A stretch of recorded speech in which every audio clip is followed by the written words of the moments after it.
What's going on, my bud smokers and my movie lovers, and welcome to another episode of 5 on It, a show where we do two things, smoke doobies and review movies. We are your hosts. I am Francisco. He is Sir Frazier. And on today's episode, we are reviewing, I would say, a comedy classic favorite of mine. Cult classic, even. Yeah, a cult classic, definitely. A movie that's definitely not heard of off the rip, but when you dive a little bit deeper into their catalog, it definitely comes up. We are talking the 1999 movie Life, starring Eddie Murphy and Martin Lawrence. Like I said, it's not very well known, but it is definitely a banger. But before we dive into that, Sir Frazier, what are you pumping through those lungs? So today, man, we are smoking Toking Blunts, and back again with that brand. I definitely fuck with a lot of their strands, but this here is Stardog Breath, and it's a hybrid. I was talking with my guy at the dispenser. I was like, hey, what do you recommend? And he had a indica, and I was like, yeah, I mean. Oh yeah. Will I be good after? He said, "Oh no, once you hit that, you're in for the night." I was like, "All right, well." You're gonna be like a dog on the couch. I need to be semi-productive. It's Friday. I don't know. The indicas don't like I said, I've said this maybe on a previous episode, but the indica will do exactly what it needs to do for me. So it's kind of already what I'm already aiming to do. That's what it's going to do. Put the heads in the bed. I need to be already kind of heading out the door, because if I hit it before then things might get a little bit sleepy. He said, I got to be on my way out the door. Otherwise, second thought, I'm a chill. Or I got to be already hopping in the shower. I got to be in motion. Because it can sometimes get you. I know. No, it definitely can. But this is a good brand. We've been smoking on this occasionally throughout the podcast, and I definitely would recommend. Good stuff. Yes, sir. Yes, sir. But Life came out in 1999. But you want to give the quick synopsis of it? Yeah. So in 1932, two strangers are wrongfully convicted and develop a strong friendship in prison that lasts them through the 20th century. And just for some background on this movie, this one is directed by Ted Demme, I believe is how you pronounce his name. He's also known for Blow, which is another great really good movie. I mean, it's so relieving to see Johnny Depp not in Tim Burton costume. I just got to be 100%. Although he was great. He's good in some. In his whether he was doing Alice in Wonderland or Pirates of the Caribbean, you can say what you want about the movies, but him as those characters. Right, but I think there's something to be said for him in roles like Donnie Brasco's another one, right? Or even when he played Whitey Bulger, Black Mass. Yeah, that's a really good role for him. Go way back. Let's go back to even Gilbert Grape. Wasn't he in Gilbert Grape? Or let's go to a personal favorite of mine, Nightmare on Elm Street. He does get one of the craziest deaths, I think, in horror movie history with I forget what they call it. Just say he wet the bed. Yeah, I'll put it that way. They have a certain like a geyser, like a blood geyser. I think that's a term where blood's just coming from the bed. Wild ass movie. If you've never seen Nightmare on Elm Street, check it out. Halloween season's on the way. Oh yeah, can't wait. Actually, I can. Don't get me wrong. I love Halloween. It's one of my favorite holidays. But I'm just enjoying this Portland summer. Yeah. We get the seasons. Obviously it rains here a little bit more often than what we'd like. But definitely enjoy this summer weather. But yeah, but so he this is director Ted Demme did Blow, and also remember this movie Who's the Man with Ed Lover. This movie came out in the early '90s. A huge cast. I'm talking Bill Bellamy, Bernie Mac, who's also in Life. Really, really fun cast. I don't remember that movie terribly well, but I do remember it. It's so old, they actually call him Dr. Dre, as in DOCTOR. Yep. God damn. Not to be confused with the DRE from Cali. Yeah, really. But anyways, so this movie Life stars Eddie Murphy, Martin Lawrence, Bernie Mac, Bokeem Woodbine, he's one of those actors, man, especially as I've seen him in other pictures. He really owns a lot of his scenes. The movie that comes to mind just immediately is Queen and Slim, which we will get to sooner or later. But yeah, that's just some of the stars who are attached to this movie. I was going to also say, Bokeem is damn near in every single Black type of movie. One that also comes to that mind is obviously you've said Queen of Slim, but Jason's Lyric is like one. That's a powerful movie for him. One I think he's probably really well known for. Yeah. You also have Miguel Nunez Jr., who I swear, no shade towards him, but he just plays those like feminine type roles. He is typecasted really well. Yeah, almost typecasted into that. Also known for his role in Juana Man. Which honestly, there's some funny shit about Juana Man. Juana Man is not like a complete shit show. It's like I swear we're gonna edit this out. Juana Man is like Black Joe Dirt. Oh my God. I'm out. I'm out of what, coach? What you gonna do, fire me? I'm the head coach. I call the shots. Okay, well, wait, hold on. You may call the shots, but I'm making all the shots, coach. You see that? You look at that scoreboard up there. That's me, bro. All me. Well, you may be the coach of this damn team, but I am the team. There ain't a team in this league that wouldn't kill to have a player like me. They can have you. Yeah, and you can have this, coach.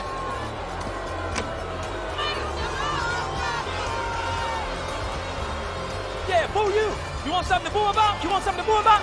Huh? How about this? Yeah, boo you too. Yeah, boo you. Yeah, boo you. Yeah, boo you. Boo you. Kevin, this is the most disgusting display of unsportsmanlike conduct I have ever seen. How about this? Bam! Oh, Lord. Change that to second most. Ha! Oh, my God. Ha! That's wild. I never thought of that. It's like, yeah, we don't really claim this on our side, but it's pretty funny. If it's on BET, I won't turn it. You know, they used to play the hell out of this on BET. They used to play that, and on Joe Dirt, is it TBS? They used to play that shit all the time. I was like, God, this or TNT, trash. one of those. Yeah, it was one of those, man. Oh, that's hilarious. Vivica Fox was looking pretty bad in Juana Man though. And also, wasn't the Wayans, one of the Wayans sisters? She was in that as well. She was pretty funny in that too. Dude, I do not remember that movie. That would be on the low score. Oh man, Juana Man, a quick 5 on a score that gets like a 0.5. I'll give it a 1.5. Oh, That's a quick little score for you. Well, but, let's just dive right into this plot, man. We meet Claude and Ray, the soon-to-be owner of Ray's Boom Boom Room. Yeah. We meet them Under construction. Under construction. We meet them early on, right, where Claude is at a club with his girlfriend or fiance, I believe, and pickpocketing Ray, gets him for his cash, and they end up both running afoul of of Spanky, played by Rick James. And from there,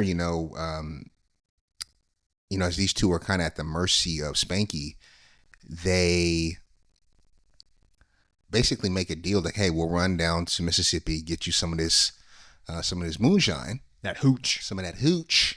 This is taking place, in the early 1930s, 1932. Yeah, and so these two go on this run from New York City to Mississippi to get this hooch. And shit just goes downhill from there. Well, because end up Eddie Murphy's character is is he Claude or Ray? He's Ray. He's Ray. Yeah, Ray. Ray is doing a little gambling, and he ends up gambling away his dead father's watch, and he ends up losing it, not in a fair game. The dude, what's his name? Winston Hancock. He ends up winning the hand by hustling him out. And the shit hits the fan pretty much when Winston Hancock gets confronted outside by a couple of officers, and he ends up getting murdered by them. But then Ray and Claude kind of just stumble on the body unbeknownst to anybody else. The cops aren't even around at this point. And he just kind of he stumbles on him, and he recognizes him from the card game, and he's like, oh, that dude's got my daddy's watch. And they realize oh, I think this dude's dead.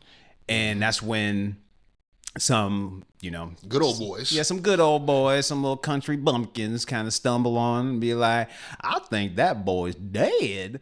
And Ray and Claude are doing their best, the best scenes in this movie are when Eddie Murphy and Martin Lawrence are just kind of going back and forth with one another. Yep. I like to see the script, how much of this is just off the cuff and how much of it is actually just written into the screenplay.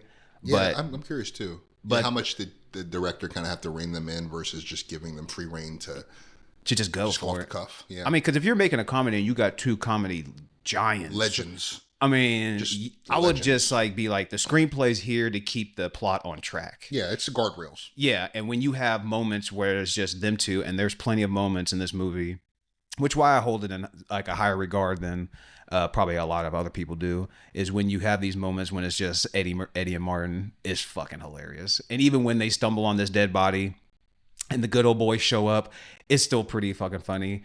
And they try to do their best way to fast talk themselves out of it, but they realize that the dude is dead. Nobody drank like Winston. Yeah, he's always drinking. Oh, drunk ass Winston always drinking. Phil look like he dead. Oh, no. He's not dead. He's drunk. He's too drunk. He likes to drink until he Yeah, passes you out. know what, certain right? Just let him lay here and sleep the shit off. That's We gonna right. go. I'm gonna tell his wife that we left him. I'm gonna tell her. Let's go back to the car. Y'all, we I gonna think go you back. boys better come with us. That's right. I think that. Well, we gonna go to your car then. Yeah, let's go. Excuse me. We gonna go with this gentleman. They take him down to prison. Then the cop shows up because there was a big altercation with Winston Hancock, and Winston ends up slicing the cop on his face, which comes into play Later on into the movie. Third act, yeah. But then that's pretty much when the cop walks in. They have an altercation, not altercation, but they have an interaction with Ray and Claude about it was just a big misunderstanding and was yada, like that yada, when they yada. found him. But we know as the viewer that it's not going to go down that way because he's like, well, If that's the truth, you boys don't have anything to worry about then, do you? I guarantee. I'll see y'all in the morning. You believe us, right? Fast forward to the court. And Guilty. They're found guilty and received life sentences in Jim Crow, Mississippi. yeah. This is really where we pivot into the second act once they actually reach the prison, which doesn't have any walls. They got the gun line. Yeah, the gun line. The gun line. And I gotta say, just real quick, the first act is my least favorite of the movie. I think it's a little bit slower. We have some funny parts, particularly after Eddie Murphy gambles and wages his father's watch, his sterling timepiece. And meanwhile, as he's getting his ass handed to him over this poker game, Claude is up there grabbing ass for $2. You can see that fucking Claude is, I don't want to say he's like a simple man or anything like that. He ain't street smart. But yeah, he's just not street smart. Yeah, he's not You can easily be conned, and that's why Ray even got him. That's why he pickpocketed him. He spot that he was just like an easy mark, and so that's how the woman got him. And Claude comes up to him comes up to Ray and was just telling him about the girl, and was just like Church going girl. Yeah, church going girl. Like she needed money to help her needed grandma. operation. Yeah, some stupid shit. But then also a nod to know holy shit, this is 1932. It's like, oh, remember that $2 I gave you? You still have it? It's like $2. It's like, who the fuck gives out $2 goddamn dollars? But obviously it's 1932. But one of the, did you have something to say you wanted to say about that scene? I wanted to segue for a second. That scene is really funny because he said, damn the money, I lost my daddy's watch. Fuck the watch, Ray. Yeah. Yo, the watch is such a sore point for Ray. And he said, don't even say watch around me no more. Say watch again. Say watch again. I'm gonna whip your ass. You gotta say little clock around me. Yeah, say little clock. That shit is so fucking funny. But you kind of get a little insight to why you obviously know that his father passed away, but you kind of get a nice little insight to it later on in the movie. But one of the I think to me maybe the funniest scene, I won't get real explicit with it, but it's when early on in the movie, actually make a note. If you want to watch it, it's about the 14-minute mark when they pull into the little gas station, mini mart, whatever you want to talk about it, and they try to buy the pies.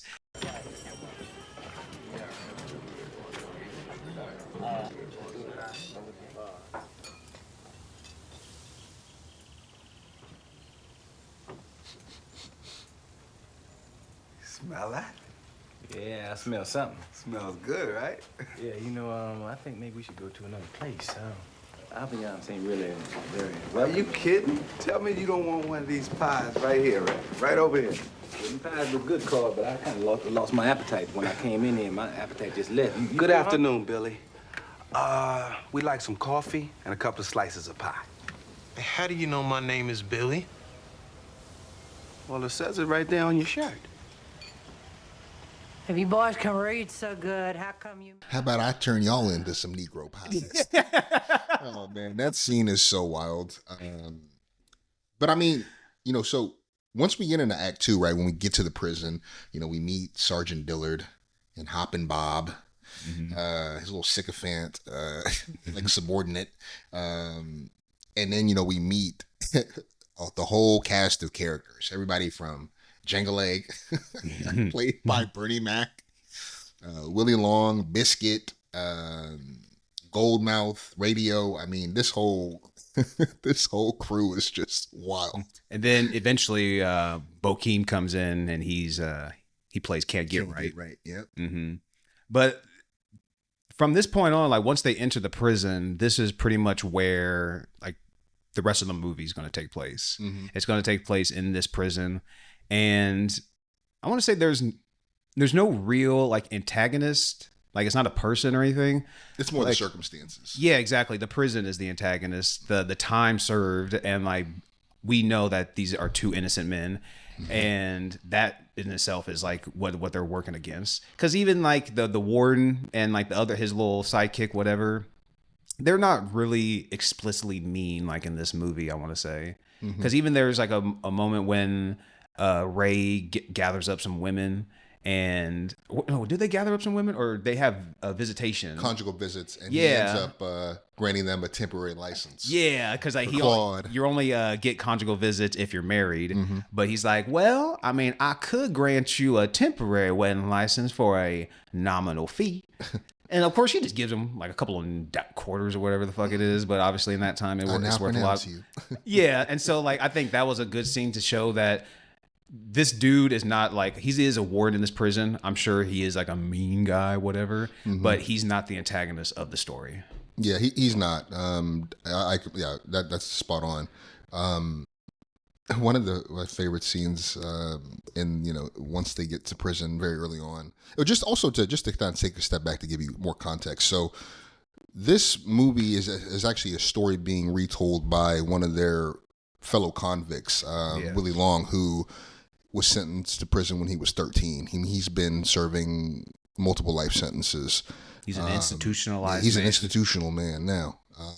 But this story is being recanted by Willie to two inmates who are digging graves for who we believe to be bodies of Ray and Claude. Yeah. But just to jump back into the story though, when they're eating, that's one of the funniest scenes. Another one. Where, you gonna eat your cornbread. Dude, I remember this scene like growing up. My mom would show me this movie, and that was a line that I've quoted for years and years and years. Like, are you gonna eat your cornbread? Maybe I ought to eat your cornbread. And like, nah, motherfucker, you ain't eating my cornbread. You ain't touching my motherfucking cornbread. Part 2 of my killing spree gonna begin on your ass. Yeah. Hey, girl, you gonna eat your cornbread? Oh, Trevor. Maybe I ought to eat your cornbread. Oh, motherfucker, you can't have my cornbread. That's for damn sure. Because if you try to take my... Dude, when they go around, like obviously, like I said, we know these are two innocent men, but when they're going around the dinner table, or not dinner table, it's the lunch table, whatever, and they're telling like how they got into prison, and you just you see Eddie Murphy's face, and it's like he killed Santa Claus, and it was like then the dude with the glasses, and he was like, "Well, tell that." Oh yeah. He didn't was it Radio? Radio? That's cut it, his half sister in half. Yeah, he's like, she was my half sister, so I cut her ass in half. I cut the bitch in half. It's so surreal because we, again, to your point, we are experiencing this through the eyes of two innocent men surrounded by actual killers. Yes. Psychos. And then they asked him. Remember when Willie says he had confessed? He's like, yeah, they say I killed who did he say? They say I killed somebody. He said, and Bernie Mac's, a lot of people say it though. Yeah. The commentary that It's the little side comments when they go around, like when somebody says the main thing, and then you hear all the little like under their breath type shit. He's like, well, a lot of people say it though. And when Goldmouth asked for the cornbread, Bernie Mac's character is like, "Oh, trouble! Don't say nothing." I never even caught that. Oh shit! It's so funny, man. But that leads to the fight. Claude was ready to give up that cornbread. He didn't. And the quickness. Trouble. But obviously, this is a comedy. But in prison, you hear from numerous stories that people tell that as soon as you start giving up like things to other inmates, that is a dark road that you probably do not want to go down. So maybe it's a highway. So it's probably in your best interest to maybe just stand up for yourself, maybe take the ass whooping, then maybe give up your food and potentially then give up your ass. And we got another review coming on the way. I'll give you guys a little hint that is, well, not a hint, I'll just tell you. We got Shawshank Redemption coming in. And obviously that's a more serious type prison movie. Mm-hmm. But we can see, if you know Shawshank, you know what happens with Andy and with the sister gang. That's what you don't want to happen to your ass. Yeah. So you got to do whatever you can to not let that happen. No, agreed. And that's why Ray fought it. That's why Ray was willing to fight for it. He said he's still ain't my cornbread claws. He still didn't get cornbread claws. Goldmouth just like Goldmouth put an ass whooping on him. Let's just call it what it was. But in principle, I definitely get where he was coming from. Ray. So one of the things that you see in this, especially in the earlier parts of this movie, is how fragile the relationship between Claude and Ray are. Yeah. Because this was essentially a marriage of convenience that ended in them both being falsely imprisoned for murder that they didn't commit. Mm-hmm. And this becomes a real fissure between Ray and Claude, because Claude is resentful and blames Ray for getting him into the situation. He rejects the we, even when he has the opportunity to, work with I think it was his fiance and a lawyer to get the charges dropped. He doesn't want Ray involved in that. He's like, no, worry about me. Don't worry about Ray. She even asked, she's like, do you want me to help? Should we help your friend as well? And he's just like, no, this is all his fault, blah, blah, blah. Like you said, he can't take any sort of accountability in why he's in the situation as well, because it's not all of Ray's fault. It wasn't. And truth be told, he actually saved his ass, because Spanky was about to have him sleep with the fishes. Yeah, give him the long good night. But like I say, I kind of lost my train of thought. Well, I was going to say, that their relationship, the breakdown of their relationship kind of reaches a high point. They have unsuccessful after Claude's attempt to get the charges dropped and get released fail. He is willing to entertain Ray's. He's willing to go along with Ray's escape plans, and he has a couple, and they don't work. But it's interesting because these two get to a point where and Claude says this, especially after Can't Get Right, who we'll talk a little bit about. Can't Get Right. He gets out of prison, but they're unable to go along. Yeah. And I think that was a breaking point for Claude. Oh yeah, and definitely. I think that just left him bitter, and he just kind of became accepting of the fact that we're going to die here. Well, because like at that time, he projects that onto Ray. Yeah, by the time I think Can't Get Right gets there, they've been in there for about like 10 years, give or take, at that moment. But like you said, like Ray the whole time is thinking about we and how can we get out of the situation, and Claude is just kind of ignoring him. And once the lawyer, like he gets the letter And he's like, oh, what is that? And then kind of Claude just kind of walks off and stuff. And he's like, well, I guess that doesn't concern me. And so even Ray's kind of acknowledging that's like, well, it looks like this dude is kind of doing his own little thing. And Claude was like, hey, man, I hear you got that map.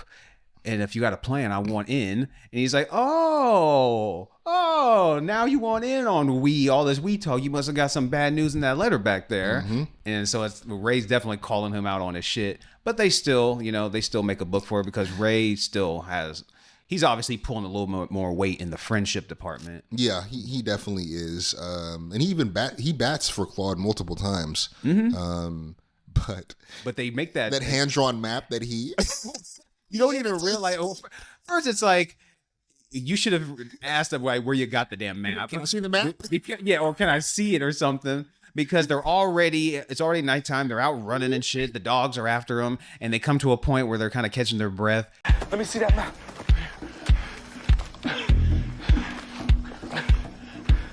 You call this a map? What was Cookie smoking when he drew this? Cookie didn't draw it up. I drew it up. You drew this? Ray, we out here in the middle of nowhere. Don't tell me you don't know where we're going. I drew it up because I knew your ass wouldn't come unless I had a map. Now, come on. Wait up. They almost get free because Claude gets free and Ray gets caught up in like the fence. Yeah, he goes back to get... And Claude does come back and try to help him out. And so that was, a nod for him in that department. Yeah. He just didn't leave his buddy behind. But it's like, God damn, like those dudes, they got dogs and everything, but you still have to have the people behind the dogs. And I'm like, they caught up to them fucking fast. They did. They were very unsuccessful multiple times. What's that? I would say they ended up getting the whole for, I forgot how long they said, like a month or some shit. Yeah. Some crazy shit. Yeah. The Can't Get Right, just to circle back to that. They get, so Can't Get Right is played by Bokeem Woodbine, and Can't Get Right is a very unfortunate but also talented young man, and he has a knack for hitting home runs. This dude was the home run derby king. Yeah, he that's how he gets his name. He's just part of like a new batch of inmates, and the warden is giving the gun line speech, and one of the guys steps in and he's like, I don't know, boss. He hasn't been able to talk. He just can't get right. And so that's where they start calling him that. But yeah, he's like a mute almost. Yeah, pretty much. But they're all playing like a soft or baseball game, and they're pretty much taking turns on who just wants to hit, and they're all just kind of fucking around. And they let Can't Get Right have a swing at it, and he just proves that he's a real hitter. And so Ray and Claude have a plan to try to get him, like all three of them, out of prison by try to call up like a manager, scout of some sort of the Negro League. The warden calls it a different name. We won't say that here. Yeah, they definitely did. Yeah. But pretty much a scout or whoever to try to come out and try to pick up Can't Get Right to see if he's any good. And obviously Ray and Claude are working the manager angle which is a good angle because the dude is a mute. It was true. It wasn't completely bullshit. Yeah. They were definitely leveraging it though. Yeah. No question. But one aspect I think of, just now I'm thinking about it, talking about it out loud, is I wonder if they would have said, well, we can do one of you, but we can't do both of you. So it's either one or none. And that would maybe add an extra little layer to like maybe the friendship. If the manager would have been like, I can't bring two of you because two managers doesn't make any sense. I can bring one of you if one of you wants to go. But, maybe that would, I don't know, maybe that'll throw the story in flux. That's just me thinking out loud right now. Interesting. Yeah, they definitely would double down on just like the rift that would later become, after Can't Get Right's release, later become a huge part of that story because they end up not talking for decades. Yeah, because once Can't Get Right is able to leave, the guy says like, hey, I did put a good word in for you, but there's just no need for you really. And so they take Can't Get Right, and Ray is still trying to hold on hope and try to escape, but Claude has just pretty much almost admitted defeat in this scene. And this is where we get the call back from like the watch And he talks about his dad, or Claude makes the remark of, maybe you're no better than your father. Maybe you're just a chip off the old block. Because Ray pretty much makes it known that like his father hung himself in prison and said that he wasn't going to end up just like that. And this is one of the times where it is a comedy, but this is where the moments where you get a little bit of like seriousness into it.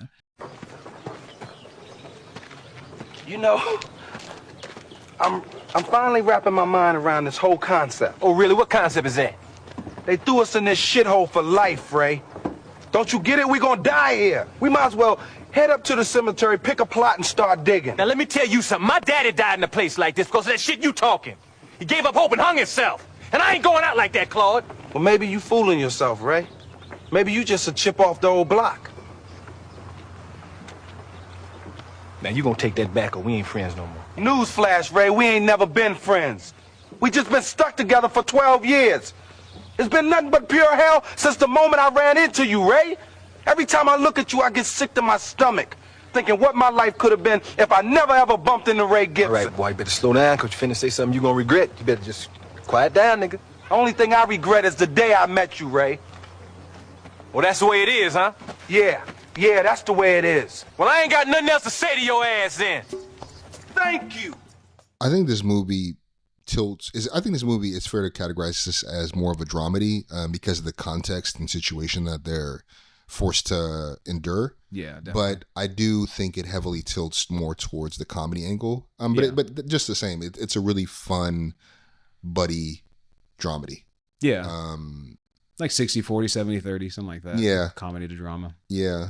But that is a good scene where you see them that's pretty much where the big rift happens. And then they have a time lapse that spans, I thought I wrote it down here, how long? 20-some years, right? Yeah. 28 years? 28 years? Okay.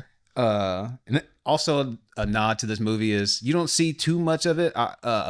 Obviously, Eddie Murphy has the Nutty Professor with all like the makeup and costumes.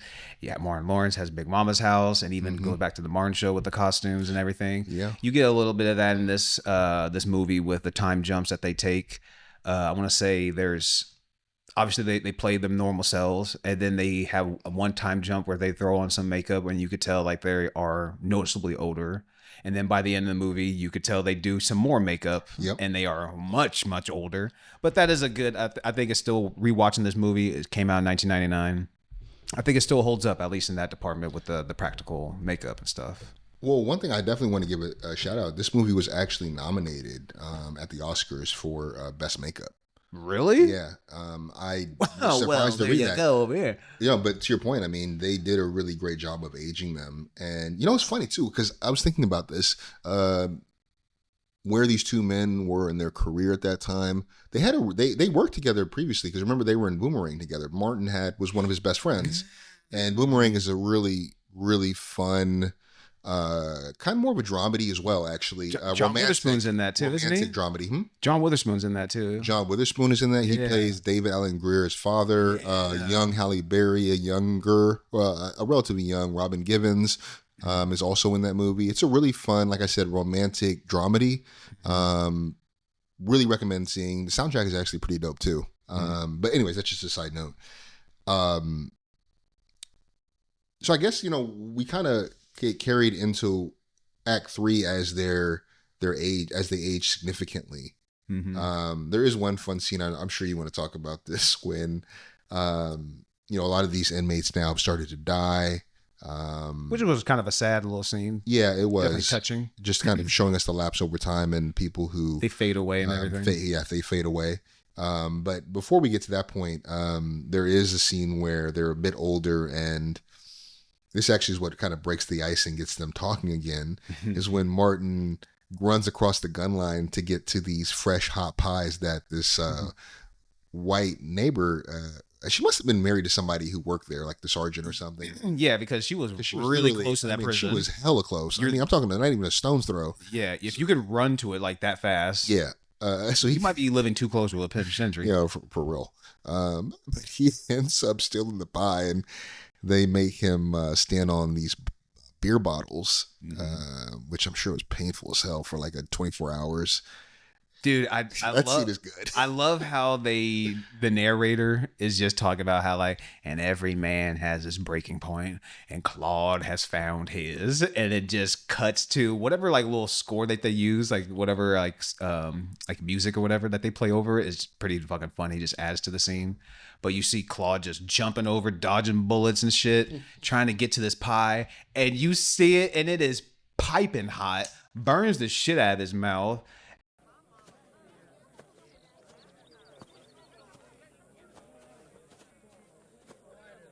Whites only pies. Man over the line!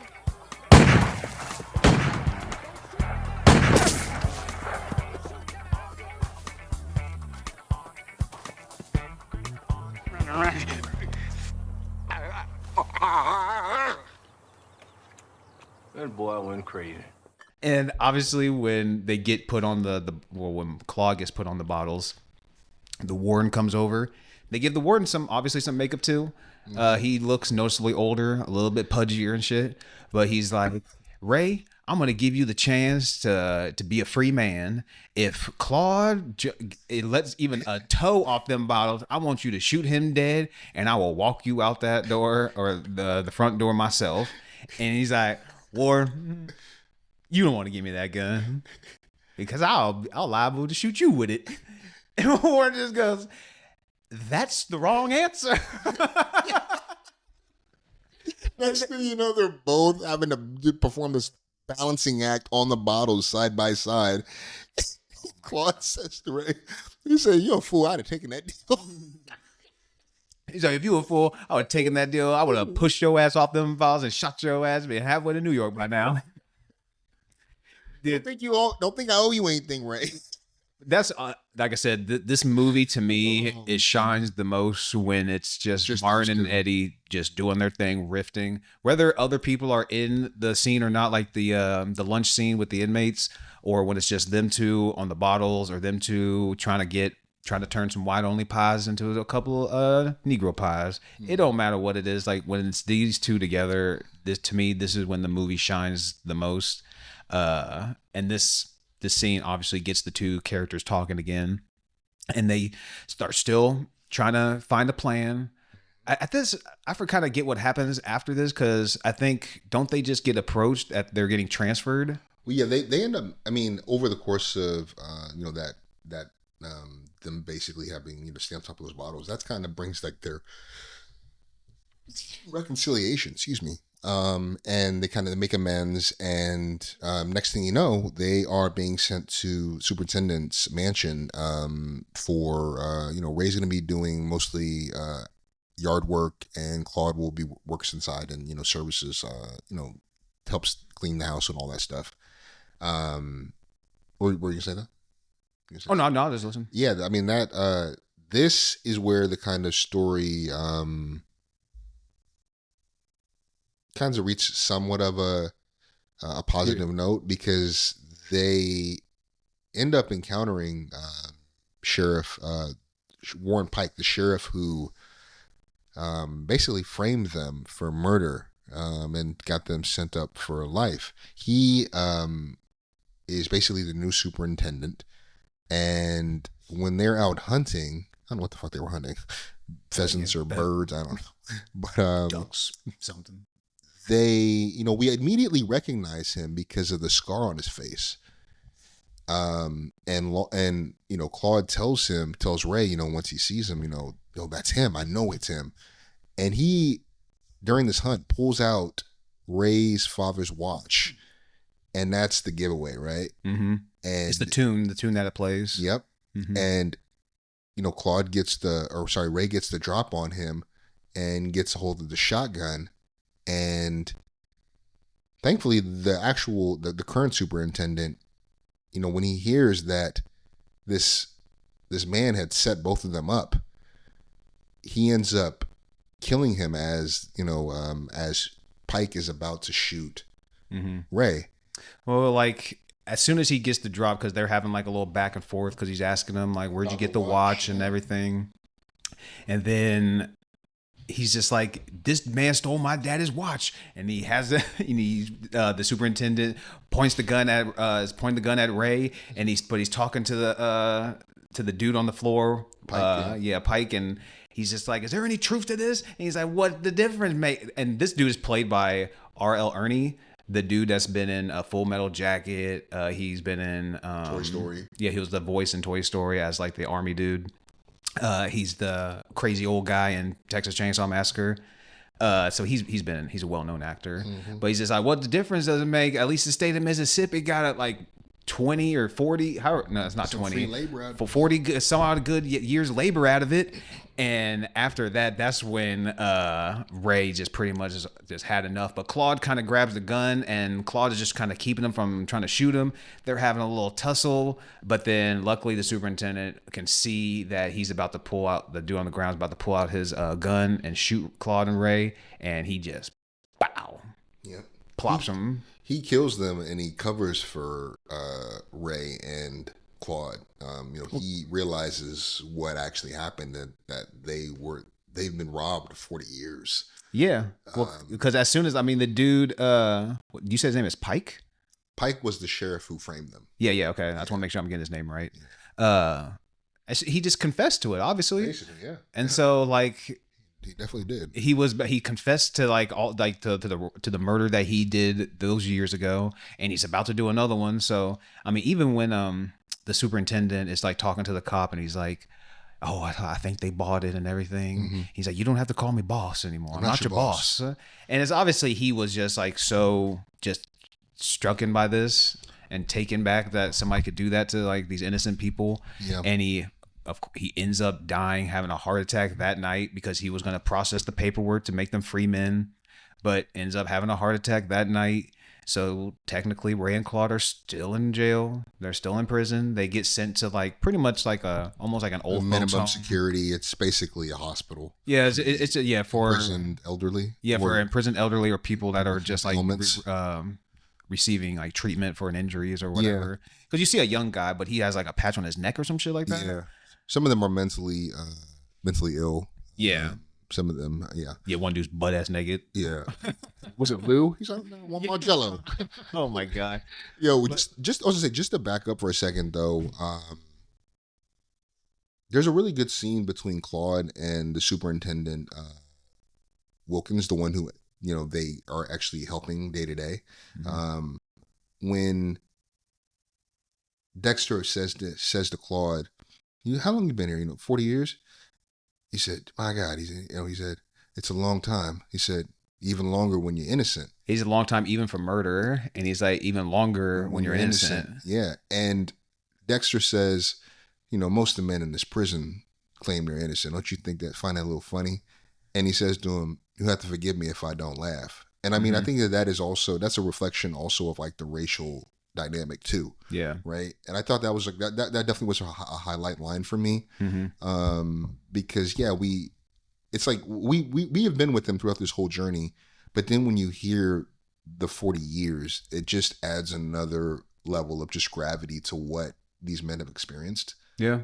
You could just think that because you're watching it, it's not like are they innocent? Are they not? It's not like we know that these are innocent men.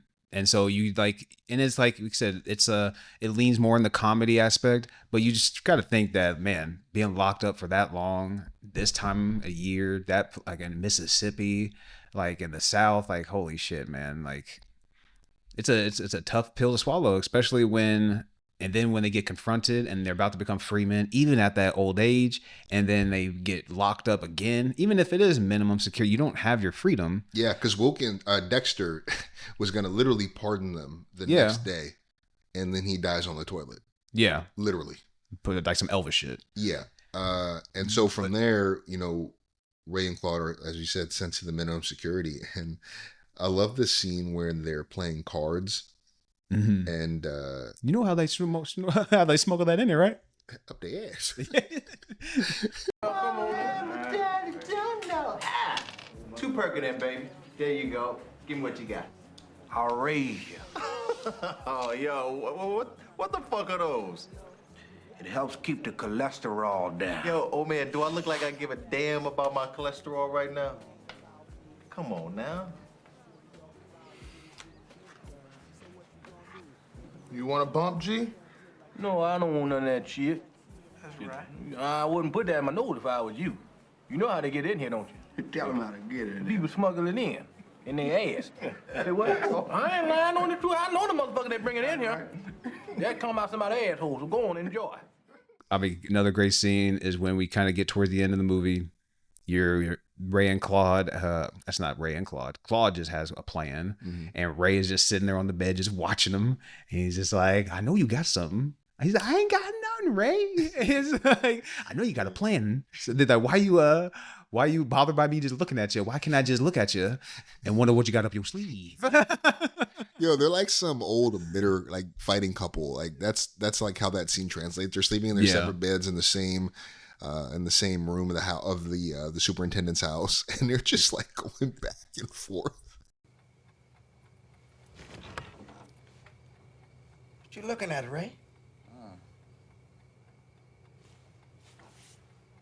Just what the fuck you looking at, Ray? You know, I noticed that, I know that you and, Miss Wilkins been mighty friendly lately. What, y'all gonna be a new couple or something? Kiss my ass, Ray. But Claude does have a plan, and by the end of the movie, it turns out there's a big fire that happens at the facility. And hold on, spoiler alert, I think we already said at the beginning of it, but let's just get to it again just in case if you don't want to know how it ends. But the fire happens at the facility. Ray still, I'm guessing at this point, he still doesn't even quite know of the plan or anything. I don't know. Because they don't specify like when he finds out.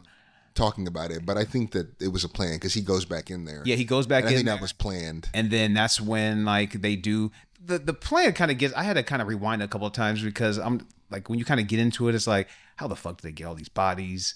They're From at the morgue, old, but and they're at this old age. How fast like you have to move? I mean, if you kind of dig into it, the plan can kind of maybe fall apart a little bit. Yeah. But these two old men just go to the morgue, they switch out a couple of bodies. So by the time those bodies get burned up, they're unrecognizable. But they just take it as that's Ray and Claude.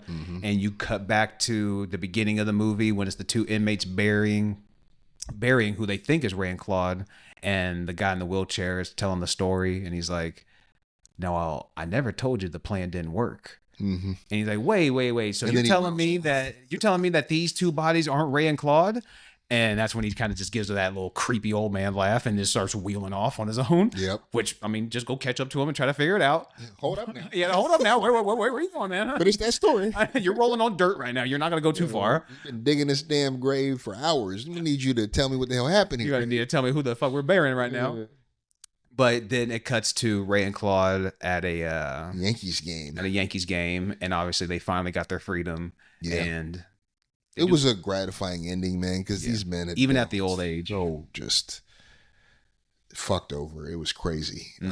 But you know, I mean, so like this is a pretty straightforward movie for me, man. I mean, I have some highlights. We talked about some of them. Another one for me was the upper room. I know there's so many other like scenes like we could have talked about. Like the Ray's Boom Boom Room is a hilarious scene. That's that great scene where he's like, yeah, man, I know Satchmo.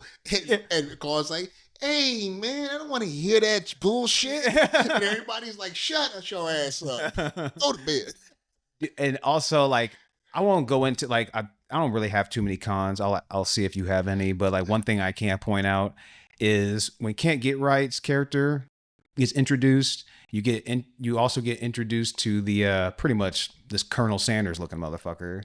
I don't know. I can't remember what role he played or what he was, like a mayor or governor, whatever. But the dude looked like Colonel Sanders, and he had a daughter. But the daughter and Can't Get Right was kind of smitten with one another, and it turns out she ended up getting pregnant.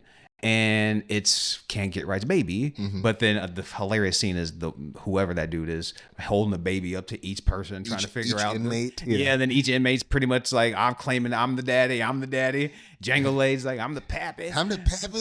And but like one thing I'll say as they all came together to cover for Can't Get Right, which is nice, you know, because they realized how the fuck did he get her pregnant? Right. Like when and how? Like obviously I know how but when and like, but like if he's a mute, like when did he go up and spit this game? How did he like get away for a while with this woman? Like, yeah, that was. That's one of those things where it's like I said, if you dig into it enough, like I just make it like at the ending where I'm like, your plan is sounds fine. But if I dig into the weeds on this plan and how Can't Get Right got this girl pregnant, it could fall apart a little bit, which will come into the score for me. But that's the only kind of knock I will give it right off the top of my head. I mean, I think that there are better dramedies. There are certainly better prison movies. I think that this is, these two are legends, and they do a lot of the heavy lifting. But I stand by what I said earlier. I think the first act is a little slow for me. It does have some funny scenes, but it's a little slow for me. But yeah, I think it's definitely worth seeing. I mean, you're seeing two, legendary comedians in a picture like this, and it's a lot of fun. With that said, I mean, you want to pivot to the scores? Yeah. What are you feeling? All right, I'll start it off. Life is definitely a movie that I thoroughly enjoy. Like I said, the highlights, very rewatchable for me. The highlights are when Eddie and Martin are shining. Some of the great scenes, the cornbread scene, the boom boom room. There are some hilarious scenes that I think can match up scene for scene with some of the best out there. But it definitely is on the lower tier. Like I said, it's not one of the best prison movies. It's not one of like the best buddy dramedies or buddy comedies are out there. But it's still a heavy hitter for me. But for a score, I will give it a solid 3 out of 5. Damn, man, it's like another week we're agreeing 100% on it. We got to add some disagreements in here. No, I'm with you. I give it a 3.